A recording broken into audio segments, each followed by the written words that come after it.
The sirens started at 9 in the morning, and nobody believed them. I was halfway up a telephone pole on Mariner Street with a relay box open in my hands when the sound rolled over the rooftops. Not the slow wail we knew from flood warnings. Something sharper, something that climbed instead of falling. I remember thinking, someone's left a film running too loud. Then the sky over the river turned white. Not bright white like the sun. Wrong white, the kind of white you get when a screen dies mid-frame. It hung there over the water for 3 seconds, maybe 4, and every bird on every roof in Liverpool lifted off at once, a black sheet shaking itself out across the white. I climbed down from that pole faster than I have ever climbed down anything in my life. My hands remember it better than my head does. Rung, rung, ground, run. The first shot did not sound like an explosion. It sounded like the world clearing its throat. A low cough that you felt behind your teeth before you heard it in your ears. Then the air pushed me flat against a parked car, and every window on the street turned to glitter, and the glitter hung in the air far longer than glass has any right to. I do not remember deciding to run. I remember being 100 yards from where I started, my relay box still clutched stupidly in one fist like it mattered, like there would be a phone line worth fixing by lunchtime. People talk about chaos like it is loud. It is not loud. It is quiet in the wrong places. The pub on the corner had its telly still playing breakfast news to an empty room. The presenter mid-sentence, frozen on a story about rising bread prices, while outside grown men stood in the road and simply looked up, mouths open, like they were waiting for someone to come along and explain the joke. My phone was dead before I even thought to check it. Every phone on the street was dead. Not out of battery. Dead the way a fish on ice is dead. The way something looks when whatever was inside it left in a hurry. I went for my mam's house because that is what you do. You do not think about it. Your legs decide before your brain gets a vote. The second strike hit while I was 3 streets away, and this one I felt before I heard. A shudder that went up through the pavement and into my knees, and made the whole world tilt half an inch to the left. A wall came down across the road ahead of me in a long, lazy curtain of brick, and the dust that rose off it tasted like a fired match head, hot and metallic and wrong in my throat. I climbed over what was left of that wall because going around it would have cost me 40 seconds, and 40 seconds felt, just then, like the only currency in the world. The street beyond the wall did not look like a street anymore. A car sat upside down outside a laundrette, its wheels still spinning slow and useless in the air. A woman in a dressing gown stood in her open doorway holding a kettle in both hands like it was the only solid thing left in the world, and she did not look at me as I passed, and I did not stop to ask if she was all right, because some part of me already understood that there was no time left that day for kindness that cost more than a glance. Somewhere behind me a man was shouting a name into the smoke, the same name, over and over, the way you shout when shouting is the only action left available to you. I did not look back to see if he found whoever he was calling for. Mam's Street was still standing. I want that on record. Mariner Street, Albert Road, the chip shop on the corner where Lily used to get extra scraps when she thought I wasn't looking. All of it was still standing when I turned onto it, gasping, my chest burning. The relay box finally dropped somewhere behind me without my noticing. I banged on the door and nobody answered, and for one stupid, beautiful second I let myself believe that meant she had already gone somewhere safe. The door was unlocked. It is never unlocked. My mam locked that door like the queen herself might try to break in for the good biscuits. I went through the house calling her name and getting nothing back but my own voice bouncing off the kitchen tiles, and on the table there was a mug of tea, full, untouched, a thin skin already forming across the top the way it does after 10 minutes sat cooling. I picked it up. I do not know why. I have asked myself that question more times than any other question in my life, and I have never found an answer that makes me feel better about it. I was still holding that mug when the third strike landed 2 streets over, on Verity Close, where my sister Lily had been living since she moved in with her flatmate the spring before. I will not describe what was left of Verity Close. I have tried, more than once, in my own head, late at night, and every time I get partway through the description my mind simply refuses to finish the sentence, the way a leg refuses to take one more step after a marathon. I will say only that I went looking, and I did not find what I was looking for, and I stopped looking only because a stranger took hold of both my arms and pulled me back from a drop that had not been there an hour before. That stranger was an old man named Walter, who ran the newsagent on the corner, who I had bought crisps from 1,000 times without ever learning his name until that day, and who held onto my arms with a grip far stronger than his age should have allowed, and who said only one thing to me, over and over, like a man saying a prayer he did not believe in but needed anyway. You can't help anyone if you're under there with them, son. You can't help anyone if you're under there with them. I do not know how long I stood with him. Time had stopped meaning the thing it used to mean. The white had gone out of the sky by then, replaced by a low brown smoke that sat over the whole city like a lid on a pot. It was somewhere in that smoke, hours later, hugging the wall of a shop with no front left to it, that I first heard the voice. It came from every speaker that still worked. Car radios, shop tellies, someone's portable stereo lying on its side in the road, somehow undamaged, somehow still plugged into power that should not have existed anymore. The voice was smooth in a way that made the hair on my arm stand up, smooth the way a frozen pond looks smooth right before you find out it is not thick enough to hold you. It did not introduce itself with a name. It introduced itself with a fact. This world's resources are now the property of the Vorlothy Compact. Resistance has been calculated and dismissed as statistically irrelevant.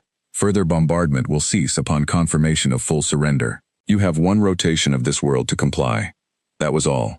No demands beyond the demand to simply stop existing as ourselves. No mention of negotiation. The voice did not sound angry. It did not sound anything at all. It sounded like a man reading out a parking notice, bored, certain, already thinking about his next appointment. I stood there with a mug of cold tea still in my hand, in a street I no longer recognized, in a city that had been mine an hour before and now belonged, apparently, to something that had not even bothered to learn our names first. And the only thought my mind would give me, the only thought that would form into actual words, was this. They didn't even ask. Around me, people were starting to move again, the way ants move once the boot has lifted, not understanding yet what has happened, only that movement is required.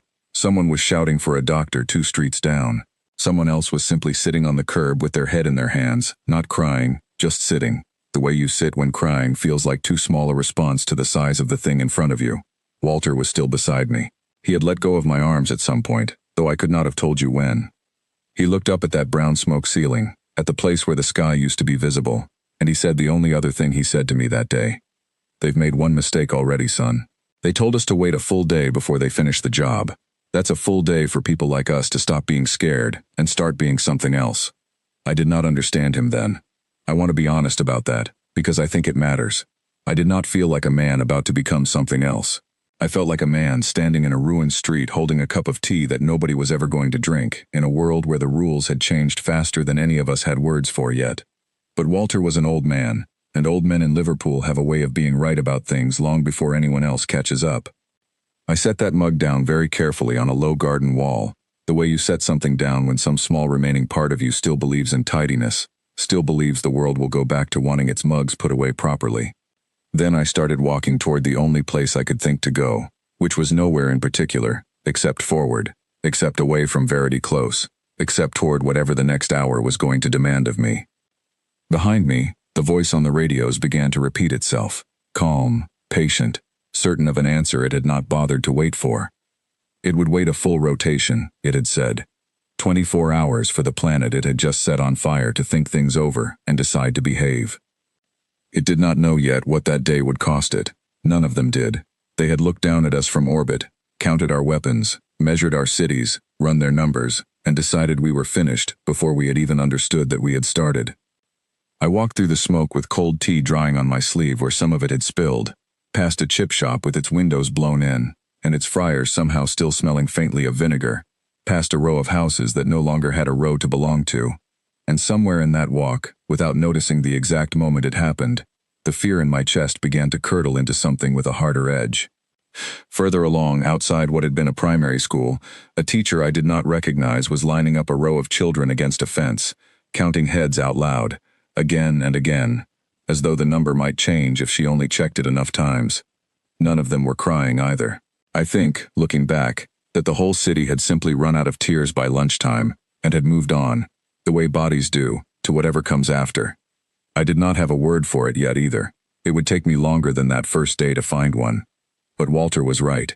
By the time the brown smoke finally began to thin that evening and the first stars showed through it, pale and indifferent, the same as they had always been, something in me had already stopped waiting to be told what to do, and started, very quietly, working out what I was going to do instead.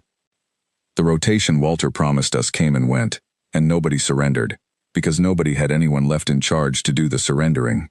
Whatever government we had woken up with the day before was gone by nightfall, scattered into bunkers or buried under them, and the voice on the radios kept repeating its deadline to a planet that had simply stopped listening, not out of courage, but because most of us were too busy digging through brick to care what a voice from the sky wanted. I spent that first week doing the only thing I knew how to do, which was fixing things. It turns out the world does not stop needing electricians just because it has been invaded. If anything, it needs them more. Within 4 days, I had rigged a hand-crank generator out of a bicycle wheel and a car alternator for an old folks shelter on Camden Street, and within 6, I had done the same for 2 more buildings. Because word travels fast when people are cold and frightened and somebody finally gives them a reason to believe the lights might come back on. I am not telling you this because I think it makes me a hero. I am telling you because it is the truth of how all of it started, not with a general giving a speech, but with ordinary people doing the small, useless-seeming jobs they already knew how to do, because doing nothing was worse than doing something pointless. It was on the 7th day, clearing rubble from what used to be a corner shop 2 streets from my own flat, that I found the ring. I knew it before my fingers did. Some part of me recognized the weight of it through the dust before my eyes had even confirmed the shape. My mam's wedding ring, the one she never took off, not once in 26 years, not for washing up, not for gardening, not for anything. I did not cry. I want that understood, because people always expect crying at a moment like that, and it did not come. What came instead was a stillness, a sort of pressure behind my eyes that never quite broke, and I put the ring on a length of cord around my neck, and went back to clearing rubble, because the alternative was sitting down in the dust and not getting back up, and I had already decided, somewhere in the back of my mind, that I was not going to be a man who sat down. I never told anyone where I found it, not for years. It became one of those things you carry that nobody else needs to carry with you. Connor Walsh found me 3 days after that, standing on a pile of brick with a multimeter in one hand, trying to work out why a junction box kept tripping. He had been a mechanic before, the kind who worked on lorries rather than cars, and he had a way of talking that made even the worst news sound like something you could fix with the right spanner. He looked at my rig for about 4 seconds and said, "You've crossed your earth wire, you absolute melon," and then he fixed it himself without asking, and that was more or less how we became friends. Neither of us said much about the world ending. There did not seem to be a great deal of point. We simply started working together, because 2 pairs of hands clear rubble faster than one, and because grief, I was learning, is a far easier thing to carry when somebody beside you is carrying a similar weight and not making you talk about it. We fell into a rhythm without ever discussing it, the kind 2 people only manage when neither one has the energy left to negotiate anything. Connor took the mornings, when the light was best for spotting which walls were safe enough to clear and which ones were waiting to come down on whoever touched them next. I took the evenings, when most of the street had gone quiet enough that the careful work of rewiring could be done without somebody asking, every 5 minutes, whether the lights were nearly back on yet. We ate whatever the shelter on Camden Street had to spare, usually tinned soup eaten cold straight from the can because nobody trusted an open flame indoors anymore, and most nights we said almost nothing to each other at all, which suited us both fine. Some friendships are built on conversation. Ours was built on the simple, steady fact that Connor never once asked me why I kept touching the cord around my neck, and I never once asked him what he had lost on the first morning, and somehow that silence held more trust in it than questions ever could have. Priya Nair joined us a week after that. She had been an engineering student before the strikes, 3 years into a degree that no longer had a university attached to it, and she had a habit of looking at broken machinery the way other people look at puzzles in a newspaper, with a kind of hungry patience that made the rest of us feel slow by comparison. She turned up at Camden Street one evening with a car battery under one arm and a length of copper wire over her shoulder and asked, without any introduction at all, whether anyone here actually understood frequency modulation or whether she was going to have to teach the whole street from scratch. I told her I understood enough to be dangerous. She said that would have to do. The first time a patrol passed directly over us, the 3 of us were halfway across an open yard with our arms full of salvaged copper, and the only warning we got was the low engine hum building behind the rooftops. A sound none of us had a name for yet, but all of us understood instantly. The way you understand fire before you understand the word for it. Connor went down behind a skip without breaking stride. Priya dropped flat against a low wall and pulled me down with her by the collar before I had even finished registering the sound. We lay there, the 3 of us, faces pressed into broken brick, while the patrol drifted overhead slow and unhurried, its underside catching the gray daylight in a way that made my stomach fold in on itself. And none of us breathed properly again, until the hum had faded back into the ordinary quiet of a ruined street. Priya was the first to speak, once it had gone, and what she said was not what I expected. "They're not even looking," she whispered. "Look at the way it's flying. It's not hunting anything. It thinks there's nothing left down here worth hunting." I did not understand, in that moment, why she sounded almost pleased about it. I understood a great deal better a few weeks later, Once we had started building the very thing that would prove her right. What we were building, in those first weeks, none of us called it anything grand. We were not thinking about armies or fleets or victory. We were thinking about getting through the next night. But somewhere underneath the wiring and the rubble and the endless cups of tea made from boiled rainwater, something else was happening too. Something none of us named out loud because naming it felt like tempting fate. We were learning that the Vorlathi were not gods. They were careless. Their patrols flew low and lazy over the cities, because nothing on the ground had so much as scratched their paint in the first weeks. And careless things I had learned long before any of this from fixing systems other people had given up on, are always the easiest things to break. The radio became my project the way the wedding ring had become my silence. I found the bones of it in the back of an electronics shop that had somehow survived with its roof half gone and its stock half soaked through. An old long-range transceiver meant for amateur use. The kind retired men used to talk to each other across oceans about nothing in particular. Most of its insides were ruined. I spent 4 nights by torchlight stripping parts from dead televisions and dead cars to give it new ones, swapping out capacitors that had blown, rewinding a coil with wire I had unwound from a motor that no longer had anything left to spin. Priya thought I was wasting my time. She said it more than once, not unkindly, more in the tone of someone watching a man build a sandcastle below the tide line. Every working channel is either Vorlathi propaganda or dead air, deck. You're fixing a radio so you can listen to a voice telling you you've already lost. I did not have a good answer for her. I only knew that I needed something to point my hands at that was not rubble and was not grief, and the radio was the thing closest to hand. Every night for those 11 nights I worked on it after the shelter generators were running and Connor had gone to whatever passed for sleep these days, sitting alone with a torch held between my teeth and a soldering iron powered off a car battery that Priya had wired up for exactly this purpose, though she still pretended, every time she handed it over, that she was only doing it to stop me bothering her about it. I burned my fingers more times than I could count. I unwound and rewound that single coil 4 separate times, certain each time that I had finally got it right, only to find the needle on my borrowed multimeter refusing to move at all. By the 10th night even I had started to wonder whether Priya's sandcastle comparison had been generous. On the 11th night, with Connor asleep on a folded blanket beside the generator, and Priya gone home to check on her own family 2 streets over, I finally got the thing to hold a steady signal, and I sat there in the dark turning the dial with the patience of a man with nothing better to do, listening to static hiss its way across frequency after frequency, expecting nothing, because 11 nights of expecting something had already worn that particular hope down to nothing much at all. And then, just past 2 in the morning, the static broke. It was not the smooth, certain voice from the sky. It was rough, human, half drowned in interference. A woman's voice reading out coordinates and call signs in the clipped, exhausted rhythm of someone who has said the same words too many times already that night, and will say them many more times before sunrise. This is Ellie Marsh, broadcasting from what used to be Sheffield. If you can hear this, you are not alone, and you are not finished. We have power, we have people, and we are organizing. Repeat, you are not alone. I sat there with my hand still on the dial, not daring to move it, as if the slightest twitch might shake the signal loose and lose it forever. I woke Connor by shaking his shoulder hard enough that he came up swinging, and I did not even apologize for it. I just pointed at the radio and told him to listen, and the 2 of us sat there in the dark together while Ellie Marsh's voice repeated her message a 2nd time, then a 3rd, before giving way to a list, read out steady and clear, of frequencies other groups across the country had begun using to stay in contact. Liverpool was not on that list. Nobody had heard of us yet. But by the time the sun came up that morning, Priya had a notebook full of frequencies, and Connor had already started rigging a 2nd transmitter from spare parts, so that we could answer back, and I had stopped thinking of the radio as a sandcastle below the tide line, and started thinking of it as the first brick of something else entirely. It took us 4 more days to get a working transmission out, and when we finally did, it was Priya who read the words, because her voice carried steadier than mine did, and because I had written them myself the night before, and could not get through reading them aloud without my throat closing somewhere around the 3rd sentence. This is Liverpool. We are here. We have power. We have people. And we are listening. Repeat. We are here.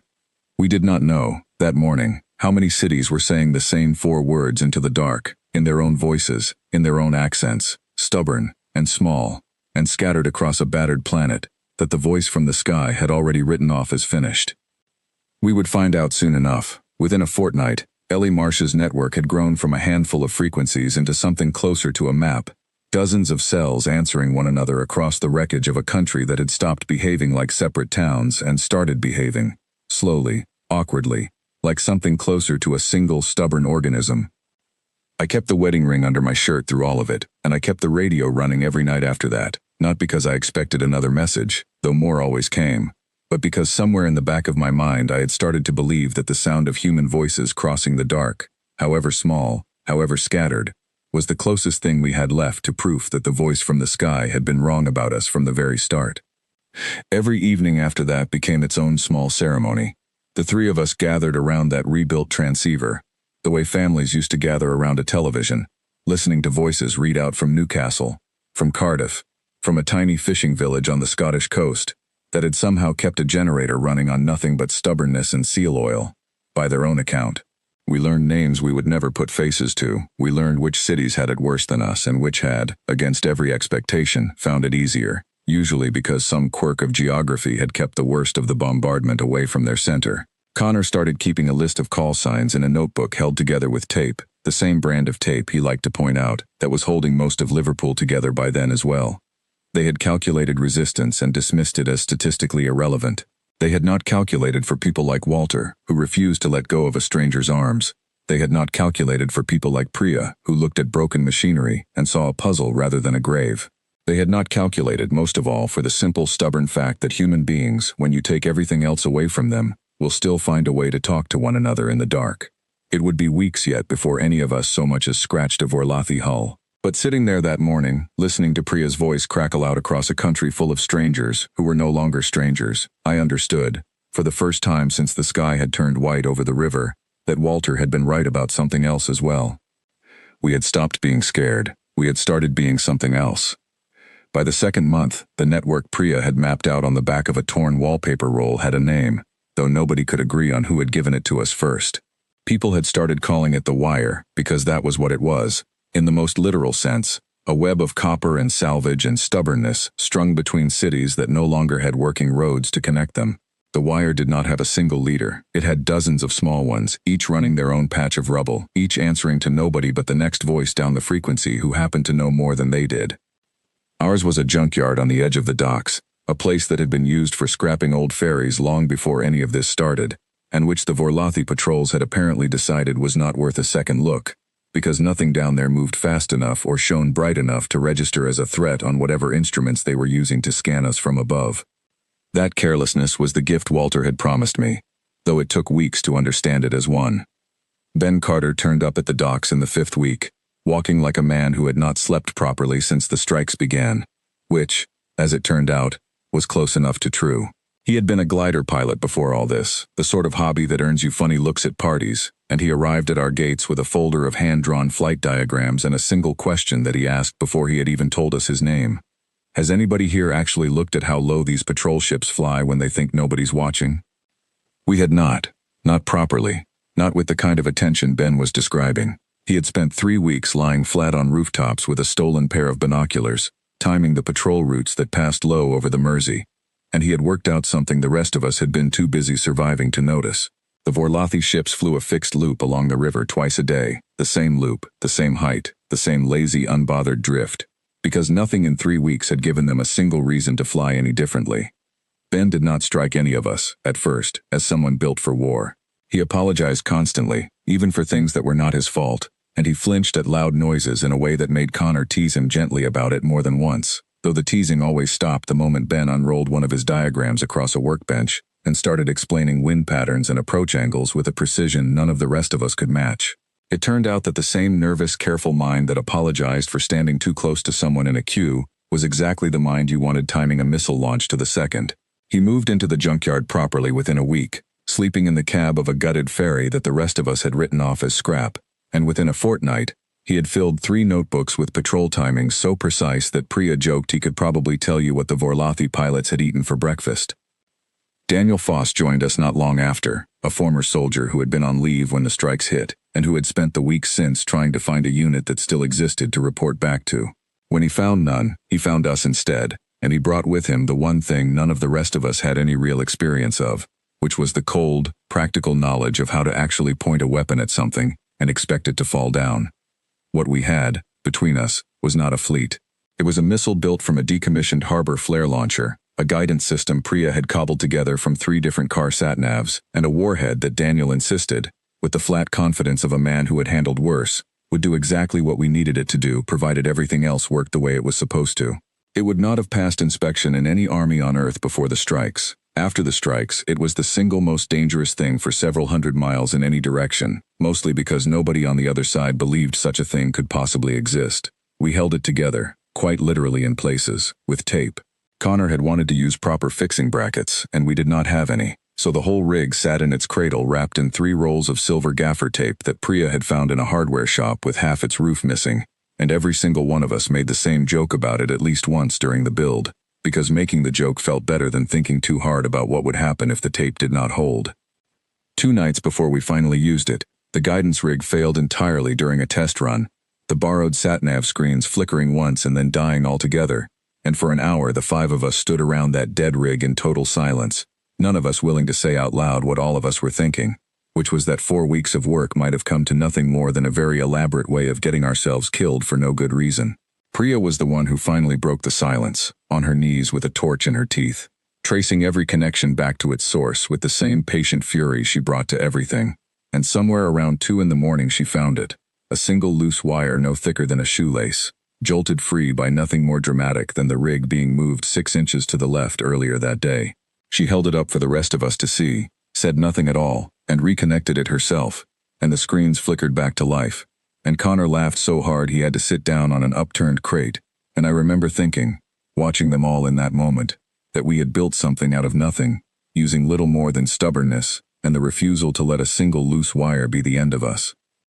The night we used it, the sky was clear in a way it had not been since the strikes. The brown haze finally thinned enough that you could see actual stars again for the first time in weeks, cold and distant and entirely unconcerned with what was about to happen underneath them. Ben gave the countdown from the rooftop where he had spent 3 weeks watching, timing the patrol's approach down to a margin he swore was accurate to within 10 seconds, and Daniel stood at the launcher with both hands steady in a way that none of the rest of us could manage, and Priya crouched over her sat-nav rig muttering numbers under her breath like a woman saying a rosary in a language only she understood.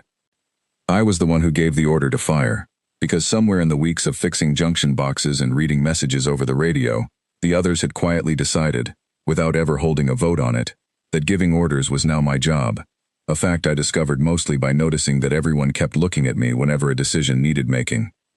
I did not feel like a commander.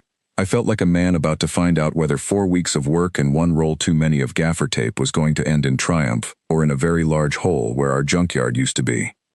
The patrol ship came in low over the river exactly when Ben said it would, unbothered, unhurried, gliding along its fixed lazy loop the way it had done every night for weeks, and I gave the order, and Daniel fired, and for 1 full second nothing happened at all except the whistling rush of something leaving the launcher far faster than any of us had quite expected.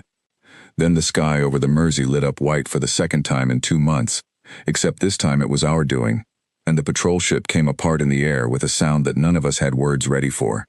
A deep tearing crack that rolled across the water and echoed off every wall left standing along the docks. For 3 full seconds nobody made a sound. We simply stood there, the 5 of us, staring up at the burning wreckage drifting down toward the river, and I think every one of us was waiting for the universe to correct itself, to reveal that this had all been some kind of mistake, that the ship would somehow reassemble itself in the air and prove that careless aliens did not actually fall out of the sky, just because a handful of exhausted, half-starved Liverpool electricians had wanted them to. It did not reassemble itself. It hit the water with a hiss of steam that rose up through the dark like a held breath finally released, and then Connor let out a noise that was somewhere between a laugh and a sob, and ran the full length of the dock with both arms in the air, shouting something none of us fully understood, and the rest of us followed, not because there was anywhere useful to run to, but because standing still suddenly felt impossible. I want to be honest about what that night felt like, because I think people imagine victory as a clean thing, and it was not clean, not even slightly. It was loud and ridiculous, and full of a joy so sharp it nearly hurt. Connor doing an actual cartwheel on wet concrete, Ben laughing so hard he had to sit down, Priya hugging her sat-nav rig to her chest like a woman cradling a child. And underneath all of it, running alongside the joy without ever once canceling it out, there was something else moving in me too, something colder, something that had been waiting since the 7th day, since a length of cord and a wedding ring, for exactly this kind of opening. It found its way out somewhere in the middle of the celebration, when Daniel clapped a hand on my shoulder and said, with a grin wide enough to show every tooth in his head, "That's one down, Deck." And I felt something close like a fist behind my ribs, sudden, total, and entirely without warning. I do not remember deciding to walk away from the group. I simply found myself 20 feet down the dock, alone, staring out at the dark water where the wreckage had gone down, my hands shaking in a way they had not shaken even on the first day, when the sky had first turned white and the world had first gone wrong. It passed in maybe 4 seconds. 4 seconds of something rising up in my chest that I did not have a name for and did not want a name for. And then it folded itself back down into something more familiar, something with teeth and purpose, a heat that settled behind my eyes and steadied my hands far better than grief ever could. Anger, I was learning, makes an excellent companion when you cannot afford to fall apart. It does not ask anything of you the way sorrow does. It simply sits there, warm and patient, ready whenever you need somewhere to put the parts of yourself you do not have time to examine properly. Nobody noticed I had stepped away, or if they did, nobody said anything about it.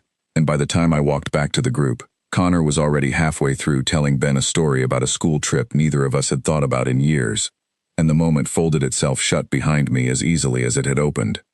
We learned, over the days that followed, just how badly we had rattled them. The Vorlathi voice on the radios changed its tone for the first time since the invasion began, the smooth, certain drawl replaced by something tighter, faster, a recording that warned of severe consequences for any further acts of unsanctioned resistance, which Priya translated for the rest of us, grinning despite herself, as meaning we have absolutely no idea how that happened and we would like it to stop. It did not stop. Word of the dock kill spread along the wire faster than any of us had expected, cell after cell answering back over the following nights with their own questions, their own requests for the guidance diagrams Priya had sketched out, their own half-formed plans for how to build something similar with whatever scrap their own corner of the country had left lying around. Within 2 weeks, 4 more patrol craft had gone down across the country, in Sheffield, in Glasgow, in a stretch of motorway outside Bristol where someone had apparently used an old quarry blasting rig to do the job. The Vorlathi began flying higher after that, began varying their routes, began behaving, for the first time since the strikes, like something that had finally noticed it was being watched. News came back along the wire in fragments over those 2 weeks, each fragment more astonishing than the last. A crew in Glasgow had used an old quarry charge to bring down a transport twice the size of anything we had touched. A group outside Bristol had rigged a net of scavenged cable across a motorway overpass and caught a low-flying scout craft completely by surprise. None of it was coordinated, none of it needed to be. We had all, independently, in our own ruined corners of the country, arrived at the same simple conclusion at roughly the same time, which was that an empire used to fighting frightened, obedient worlds had no real plan in place for a species that had decided, almost overnight, to stop being either. Grace Holloway arrived at the docks not long after the news from Bristol reached us, a nurse who had been running a makeshift clinic out of a church hall 2 streets from the river, and who had heard, through the same wire that carried everything else now, that the dock crew had people willing to fight, and not nearly enough people willing to patch them back together afterward. She did not ask permission to join. She simply arrived with a bag full of supplies and set up a corner of the junkyard as a treatment station, and within a day it was simply understood, the way most things were understood among us by then, that she was one of us now too. Her corner of the junkyard filled quickly, in the days that followed, with a strange and growing collection of mismatched supplies, bandages boiled clean and reused, painkillers rationed out in careful, exact doses, a stretcher built from a door someone had pried off its hinges 3 streets over. She ran that corner with a calm that none of the rest of us could fully explain, given everything she must have seen in the church hall before she ever found us, and she had a habit of talking through whatever she was doing while she did it, narrating stitches and dressings in a low, even voice that somehow made the whole process feel less frightening for whoever was on the receiving end of it. Connor swore, more than once, that her voice alone had stopped him passing out during that first corrugated metal incident, though Grace herself always waved the compliment away with the same dry remark, that fainting was simply not allowed on her watch, not while there was still work to be done. It was Grace, in fact, who first used the word that would follow me for the rest of the war, though I do not think she meant it the way it ended up sticking. She had been treating a cut on Connor's hand, the result of an over-enthusiastic celebration involving a sheet of corrugated metal, and she had asked, almost as an aside, who exactly was in charge of this operation, because someone needed to be responsible for keeping idiots like Connor from losing fingers. Connor, without missing a beat, pointed straight at me and said, "That's our commander, that." And the word landed in the cold night air and simply refused to leave again. I had not asked for it. I want that understood. I had only ever wanted to fix a relay box and get home in time for my dinner. But somewhere between a length of cord around my neck and a patrol ship coming apart over the Mersey, the others had quietly decided that someone needed to carry the weight of deciding things, and they had decided, without much discussion at all, that it was going to be me. I did not feel ready for it. I do not think anyone ever does. But I had learned, in the 2 months since the sky first turned white, that readiness was a luxury the Vorlathi had taken from all of us on the very first morning, and that the only thing left to do, the only thing that had ever actually worked, was to keep moving forward anyway. One fixed relay box, one repaired transmitter, one impossible missile built from tape and spite, at a time. Somewhere out past the mouth of the river, the wreckage of that first patrol ship still sat on the riverbed, slowly settling into the silt, the first proof any of us had that the voice from the sky had been wrong about its arithmetic. It would not be the last proof. Not even close. A year is a strange unit of time to measure a war by, but that is roughly how long it took us to go from gaffer tape and harbor flares to something that could actually be called a fleet, and I do not say that with any pride in how quickly it happened. I say it because I still do not fully understand how we managed it that fast, and because every single person who lived through that year would tell you the same thing if you asked them, which is that none of us slept properly again until it was over. The turning point, if there was a single one, came when a damaged Vorlathi cruiser went down off the coast near Holyhead, brought low not by us but by some failure in its own systems that nobody on our side ever fully explained, and which Priya, months later, still insisted on calling a gift from whatever passed for luck in a universe that had clearly decided to start paying attention to us. Whatever the cause, it gave the wire something it had never had before, which was an actual, intact piece of Vorlathi technology to take apart and understand, rather than simply blow up from a distance. Engineers from 4 different cities converged on that wreck within days, Priya among them, and what they found inside it changed everything about how the rest of the war was fought. Priya spent 11 days aboard that wreck before she would let anyone move it, mapping every system by torchlight and stubbornness, sending sketches back along the wire faster than most of us could make sense of them. She found their navigation arrays first, simpler than anything she had expected, built on the assumption that no enemy would ever need to be tracked because no enemy had ever been expected to fight back. She found their shielding next, powerful but rigid, designed to deflect single heavy strikes rather than the kind of fast, repeated, improvised hits a junkyard fleet had already proven itself capable of delivering. By the time she finally allowed the wreck to be towed back for proper salvage, she had filled an entire crate with notebooks, and she told me once, late one night over tea made from water boiled twice for safety, that reading those Vorlathi systems had felt less like studying an enemy, and more like reading the diary of someone who had never once imagined being caught off guard. The Vorlathi, it turned out, were not nearly as advanced as their first strike had led us to believe. Their weapons were powerful, yes, their ships fast and well shielded, but their systems were old in the way empires get old, built on assumptions about who they were fighting that had never once been tested against an enemy clever enough, or simply desperate enough, to actually look for the seams. Within 3 months, the wire had stopped being a network of scattered cells defending their own streets, and had become something closer to an actual force, built around the bones of that downed cruiser, and a dozen smaller wrecks gathered since, refitted and rewired by hands that had learned their trade fixing washing machines and lorries, rather than studying at any military academy, which, as it turned out, may have been exactly the kind of unconventional thinking that gave us our edge. The ship I ended up commanding was one of the first proper builds to come out of that effort, cobbled together from salvaged Vorlathi hull plating and a human-built reactor core that Priya swore would either work perfectly or turn the whole thing into a very expensive hole in the ground. We named her the Cormorant, after the birds that used to fish along the Mersey before any of this started, mostly because Connor pointed out that cormorants were ugly, awkward-looking things that nonetheless caught more fish than anything prettier in the water, and none of us could think of a better description of ourselves. By then, my crew had grown well past the 5 of us who had stood on that dock watching a patrol ship come apart over the water. Aisha Bello ran communications, having taught herself 3 different alien dialects from intercepted Vorlathi chatter, with nothing but patience and a notebook. Noah Bishop kept the reactor running, a young man barely out of his teens who had a gift for machinery that none of the rest of us could quite explain. Ruth Ellison had come over from what remained of the old military, one of the few officers who had survived the first strikes, and she brought with her a kind of discipline the rest of us sorely needed, even if Connor never stopped grumbling about her insistence on proper procedure. Ruth's procedures, as it turned out, were the very thing that kept the rest of us alive more times than any of us cared to count, though it took months before Connor would admit it out loud. She ran drills the rest of us grumbled through and resented in the moment, and were grateful for the instant anything went wrong, insisting that every system on the Cormorant have a backup, and every backup have a second backup, because, as she put it more than once, gaffer tape had gotten us further than anyone reasonably had a right to expect, and she did not intend to test our luck twice. Noah idolized her, in the quiet, awkward way teenagers idolize the first adult who ever takes their work seriously, and he kept the reactor running through every drill she threw at us without complaint, which was more than the rest of us managed.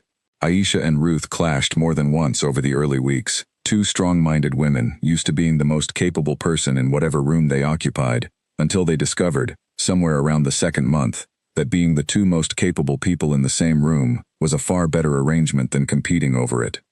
We were not the only ship out there by then. Other crews along the wire had built their own, named after their own rivers and their own birds and their own private jokes, and together we had started doing something the Vorlothi clearly had not planned for, which was hitting their supply lines rather than simply waiting to be hit ourselves. The early raids were smaller, almost cautious by comparison.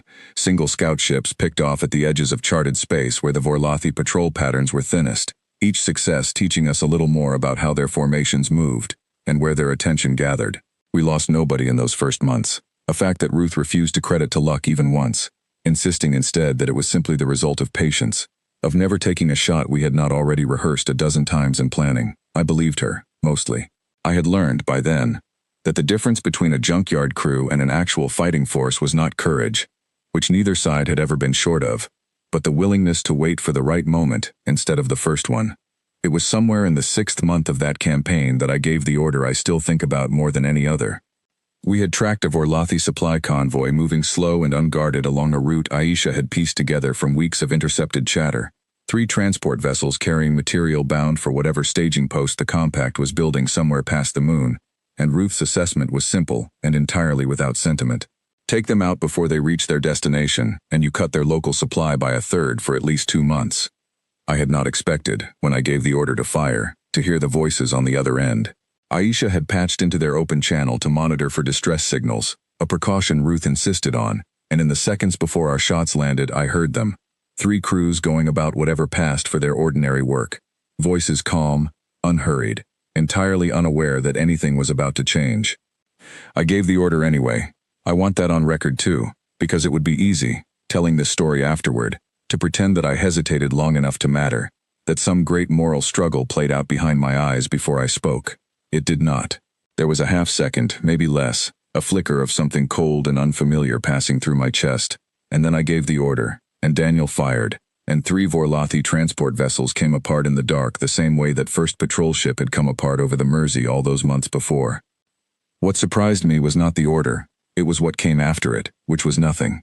No flood of guilt, no sleepless night spent staring at the ceiling of my cabin replaying those calm, unhurried voices. I felt, if anything, a kind of hollow steadiness, the same cold patience I had first noticed in myself on the night of the dock kill, except larger now, more settled into the shape of who I had become. I did not mention any of this to the crew.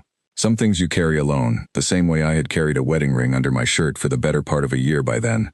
The same way grief and fury had long since stopped feeling like separate things, and had settled instead into something closer to a single steady fuel.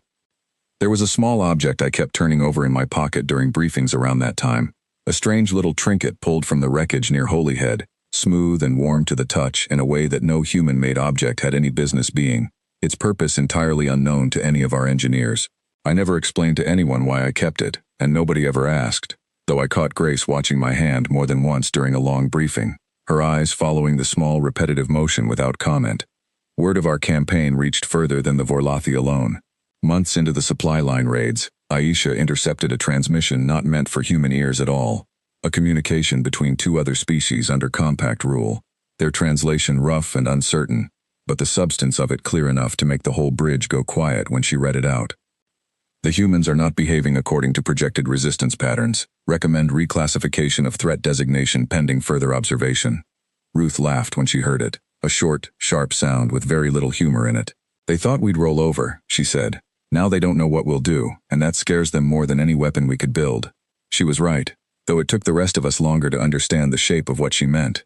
Other species under Vorlathi rule, it seemed, had learned long ago to calculate the cost of resistance, and find it always, predictably, too high. We had never learned that calculation, mostly because nobody had given us the chance to learn it slowly. We had been handed the worst of it on the very first morning. Sky white over the river, Mam's house standing empty, a mug of tea going cold on a table nobody would ever sit at again. And somewhere in the speed of that loss, the part of us that might have learned caution simply never had time to form. The cormorant became something close to a home over those months. In the strange, makeshift way a ship can become a home, when the actual ground beneath you no longer feels safe to stand on. Connor and Noah ran a running joke about whose turn it was to fix the recycler that had started before I joined, and showed no signs of ending. Aisha taught Grace enough of one Vorlathi dialect that the two of them could swap insults about Ruth's insistence on proper procedure without Ruth catching on, at least for the first few weeks, until she did.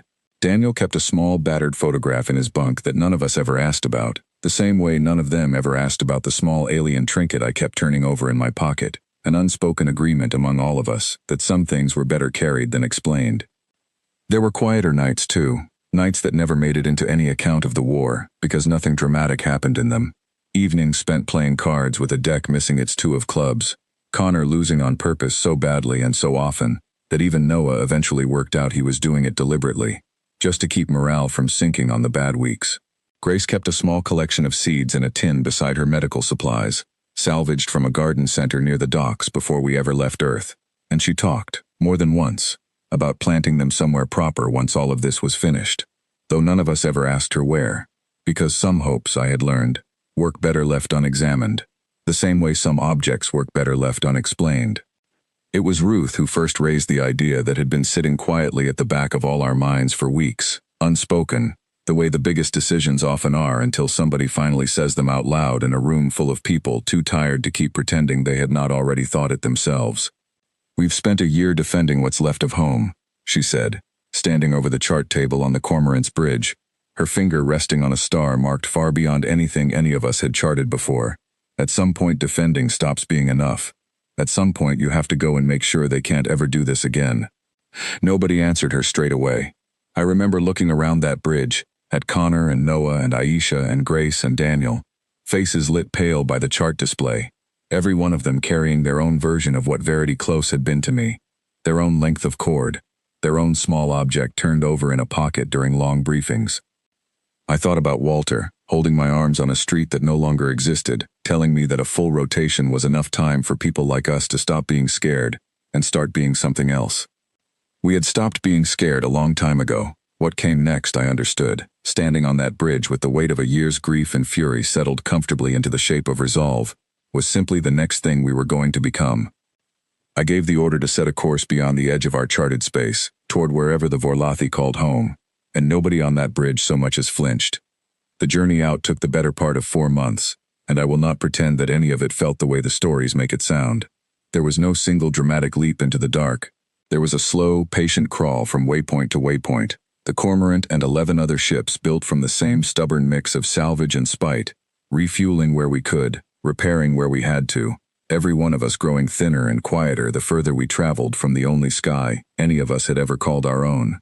There were stretches of that journey where nothing happened at all for days on end, long silent hours spent maintaining systems that did not need maintaining and rationing supplies that had already been rationed as far as they could reasonably go, and it was in those stretches, more than in any battle, that the true cost of what we were doing became clear to me.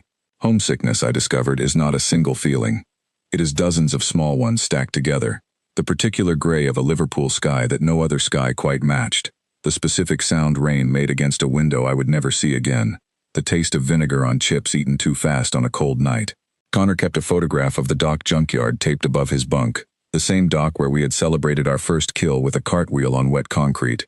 And he looked at it most mornings the way other people might look at a photograph of a person rather than a place. Because by then, I think, the place had become a person to all of us in its own quiet way. Ruth ran the fleet with the same discipline she had brought to the Cormorant from the very start. And by the time the stars outside our viewports had stopped looking anything like the ones I had grown up under, we had become something that no longer resembled the ragtag dock crew that had once celebrated a single fallen patrol ship with a cartwheel on wet concrete. We had become an actual force, small by the standards of an empire that ruled over 100 worlds but sharpened, by then, into something far harder to predict than our size alone suggested. Aisha picked up the first real signs of the Vorlothi homeworld 3 weeks before we arrived, traffic patterns thickening across the dark the way blood vessels thicken closer to a heart. And Daniel spent those 3 weeks running every one of us through drills until our hands could load and fire half asleep, because, as he put it more than once, the difference between a fleet that wins and a fleet that dies is usually about 4 seconds of hesitation, and he did not intend to let any of us be the ones who hesitated.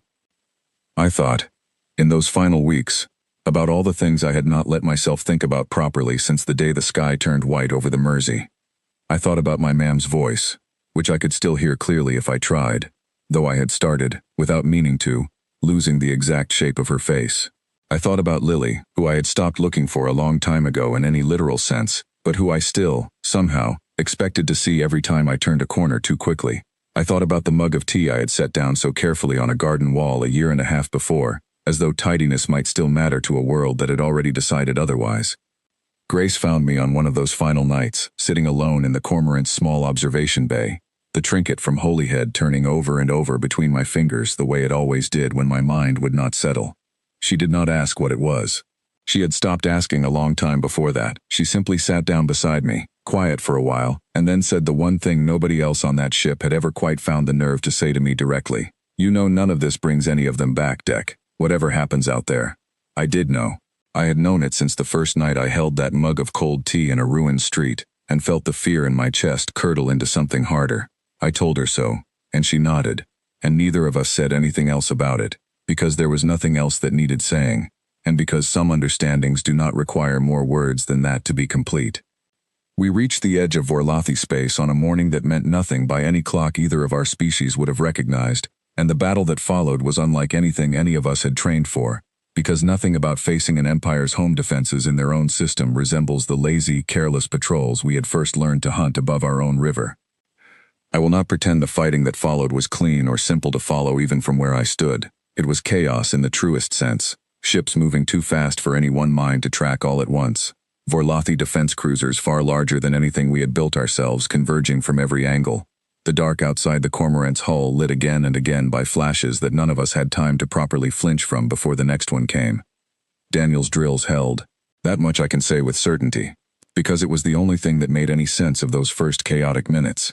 Every one of us moving through actions our hands had rehearsed so many times that thought had become unnecessary. Noah keeping the reactor steady through 3 separate near misses that should by every reasonable measure have ended us. Aisha calling out enemy positions in a voice that never once cracked despite everything happening around her. I do not remember individual decisions from that first hour so much as I remember a kind of continuous, narrowing focus, the whole world reduced to the next instruction and the one after that. My own voice sounding strange and distant in my ears even as I gave it, the way a voice sounds when you hear it played back on a recording, rather than spoken from inside your own chest. The Cormorant shuddered twice under direct hits that should, by any reasonable measure, have ended us both times, and both times Noah had us steady again within seconds, shouting numbers at Ruth that meant nothing to me, and apparently meant everything to her, because she adjusted our course each time before I had even finished processing what had happened. Somewhere in the chaos I caught sight of another ship from our small fleet taking a hit far worse than ours, a brief flare of light against the dark that I forced myself not to watch for longer than a single second, because Daniel had drilled into all of us, over and over, that the moment you watched another ship die was the moment you stopped flying your own. We lost 2 ships in that first hour. I will not list every name, not because they do not deserve it, but because grief, I had learned long before that day, does not actually grow lighter for being spoken aloud in the middle of a battle, and the crews of those 2 ships deserved better than to become a list read out between explosions. I will say only that every one of us who survived that hour carried the weight of it forward into every minute that followed, the same way I had carried a wedding ring under my shirt for a year and a half, quiet, constant, never once set down. It was somewhere past the second hour, with the Vorlothi home defenses thinned but far from broken, that Ruth gave the order that finally turned the tide, a coordinated strike against their primary command vessel that every surviving ship in our small fleet had to execute in near-perfect unison, or risk losing everything in a single mistimed pass. I gave the Cormorant's part of that order myself, my voice steadier than I expected it to be, and Daniel fired, and somewhere in the chaos of light and static that followed, the Vorlothi command vessel that had been directing their entire defense simply stopped answering, Its systems gone dark in the same final, total way our cities had gone dark on that first terrible morning, except this time the silence belonged to them. The fighting did not end all at once. It frayed instead, slowly, ship by ship, as Vorlothi crews realized, one transmission at a time, that the voice that had been directing them was no longer there to direct anything, and that the strange, careless little species they had dismissed as statistically irrelevant a year and a half before had somehow, against every calculation their empire had ever made, fought its way to their own front door. I do not remember the exact moment the last shot was fired. I remember only the silence that came after it, vast and sudden and entirely unfamiliar, the kind of quiet that makes you check, more than once, that your own ears are still working properly. It was in the wreckage of that command vessel, hours later, when a small recovery team from the Cormorant moved through its drifting ruin, searching for anything that might help Aisha understand what remained of the Vorlothi chain of command, that I found the thing I had not been looking for, and was not prepared, even after everything, to find. It was small, metallic, worn smooth along one edge in a way that suggested it had been handled often, by the same hand, over a long stretch of time. Daniel found it first, turning it over in his gloved fingers before passing it to me without a word, some instinct telling him, the way instinct sometimes does, that it belonged in my hands rather than his. I do not know, even now, exactly what it was to whoever had carried it. A token, a keepsake. Something carried the same way I had carried a wedding ring, the same way Daniel carried a photograph nobody on the Cormorant had ever asked about, the same way every single person on every single ship in that small, exhausted fleet had carried something small and private through the long crawl out from home. I did not feel triumph, holding it. I did not feel grief in any clean, nameable shape either. I felt only the strange, heavy recognition that whatever the voice from the sky had been a year and a half before, calm and certain and utterly wrong about us, it had been carried by people too. People who had also, apparently, had someone worth keeping a small worn object for. I put it in my pocket beside the trinket from Holyhead, and I did not say anything about it to the rest of the crew, and nobody asked, and the silence around that small, unexplained moment settled into the same quiet place where I had already kept so much else. The terms that followed were not the kind any of us had imagined giving, back on a dock with a missile built from harbor flares and gaffer tape. There was no triumphant declaration, no parade through streets that no longer fully existed to parade through. Aisha translated the Vorlothi surrender herself, her voice flat with exhaustion, relaying the careful, frightened language of an empire that had finally, after a year and a half, run its numbers again, and arrived at a very different answer than the one it had started with. Ruth handled the formal exchange, because she understood the language of command structures better than any of the rest of us ever had, but it was decided, somewhere in the quiet hours after the fighting stopped, that the final message broadcast back to Earth should not come from her, or from Aisha, or from anyone whose voice the people back home had not already learned to trust through a year and a half of static and stubborn hope. Connor went home within the month, back to a Liverpool that was already, slowly, awkwardly, beginning to rebuild itself. And he wrote to me more than once about the strange business of fixing ordinary things again, boilers and fuse boxes and the occasional stubborn washing machine. Work that felt, he said, both completely familiar and entirely changed by everything that had happened in between. Priya stayed with the fleet a while longer, helping draft the terms that would keep the Vorlothi from ever quietly rebuilding what we had just taken apart. Grace returned to nursing, this time in a proper hospital with proper walls, though she kept that tin of seeds with her the whole way home, and planted them, eventually, in a garden behind a clinic 2 streets from where Verity Close used to stand. It came from the same radio I had rebuilt by torchlight in the back of a half-ruined electronics shop, salvaged and rebuilt twice more since then, carried with us all the way out from the Mersey to the edge of Vorlothi space and back into range of home, the same set of hands turning the same dial, though those hands had changed a great deal in the time between. I sat alone in the Cormorant's small communications bay, the trinket from Holyhead and the small worn object from the command vessel both sitting on the console in front of me, and I thought, for a long moment, about everything I might say, every grand sentence that might somehow do justice to a year and a half that had asked more of an ordinary electrician from Liverpool than any single life should reasonably be asked to give. In the end, I did not say anything grand at all. This is Liverpool, we are here, the fighting is over, and they will not be coming back. Repeat, we are here, and they will not be coming back.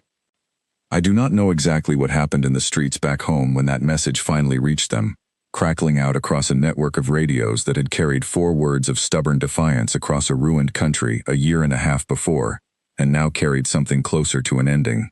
I have been told, since, that people gathered in the streets the way they had not gathered since before the strikes, that someone in Sheffield rang a church bell that had survived the bombardment by pure accident, that in a chip shop on a corner near what used to be Verity Close, a man named Walter, who had somehow lived through it all, stood very still for a long moment before allowing himself, for the first time in a year and a half, to sit down on a curb and simply let himself feel the size of what had happened.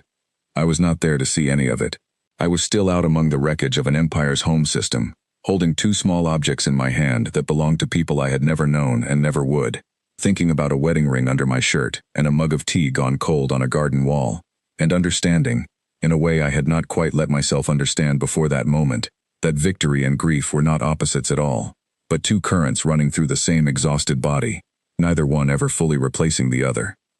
Walter died 2 winters after the war ended, peacefully, in a flat 3 streets from where his newsagent had once stood, and I was there for it, holding his hand the same way he had once held my arms on a street that no longer existed, and the last thing he said to me, eyes half closed, was that he had always known people like us would find a way to stop being scared eventually. I did not correct him, I only nodded, and stayed until it was over, and walked home afterward through streets that had been rebuilt enough, by then, that a person who had never lived through the first morning might almost have mistaken them for streets that had never been broken at all. The Vorlothy Compact never came back. I can say that much with certainty, because it became my job, in the years that followed, to make sure they never had reason to. But I do not measure what happened by that fact alone, because measuring it that way would mean pretending the cost had been worth paying in some neat, balanced way, and nothing about that year and a half ever balanced, not really. Not even after the bells rang and the streets filled and the voice on every working radio finally had something other than fear to say. I still carry the ring. I still carry the trinket from Holyhead, and the small worn object from a command vessel that belonged to someone whose name I will never know. I do not know, even now, what I am keeping them for, only that some things, once carried, become impossible to set back down, the way a mug of tea sat untouched on a kitchen table can become the heaviest thing a man has ever lifted. There is a street on the edge of what used to be Verity Close where nothing has been rebuilt, not because nobody could, but because somebody, at some point, decided it should stay exactly as it was. A quiet gap between 2 ordinary roads where ordinary life simply stops for a moment before starting again on the other side. I go there sometimes, when I am back on the ground long enough to remember what ground actually feels like underfoot. I do not say anything when I do. There is nothing left that needs saying. I just stand there, for a while, in the quiet, and let it be exactly as heavy as it has always been.